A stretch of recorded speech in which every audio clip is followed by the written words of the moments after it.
Hey, what's going on, guys? I've got a 2007 Dodge Grand Caravan here, and I'm going to use this car to point out to you the location of two important fuses and one relay for the operation of the starter. So everything for us to check is behind this cover. Push in on the tab here and lift upward. The starter relay is going to be this relay right here. You can try tapping on the relay while someone is trying to start the car, or you can take the relay out and you can swap it with a different relay as a troubleshooting step. Here I'm swapping in the blower motor relay. There are two fuses for the starter system. One fuse provides power directly to the starter relay, and that's going to be this one right here. This is a 40 amp J-case fuse. You can look through and see that this fuse is intact. The other fuse is a 10 amp fuse, and it does not provide power directly to the starter relay. It instead provides power to the ignition switch, and that's this one right here.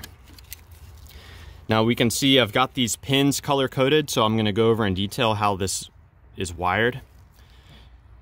This orange pin goes directly to the starter, and it's actually a great way to troubleshoot the system. You can take power and directly put it on this pin, and if the starter is working, the wiring is good, your battery is good, and your engine is not locked up, putting power on this pin should result in the engine turning over.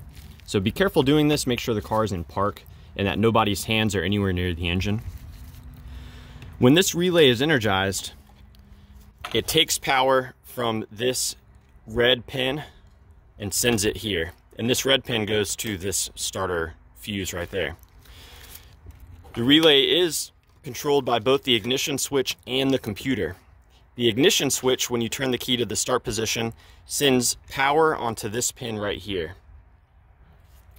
And the computer will send a ground to this pin if certain conditions are met, such as the car being in park or neutral, the engine's not already running, and the anti-theft system is not going off. So if the ground comes here and the power comes here, then this relay gets energized. So if you never do see a power coming in through here when you turn the key to the start position, you may have an issue with the ignition switch. If you never see the ground coming in right here, you may need to look elsewhere, such as the neutral safety switch or possibly the computer itself. So yeah, I hope this information is helpful for you. Please be sure to let me know if you have any questions, or more importantly, if you have any advice for troubleshooting the starter on your Dodge Grand Caravan.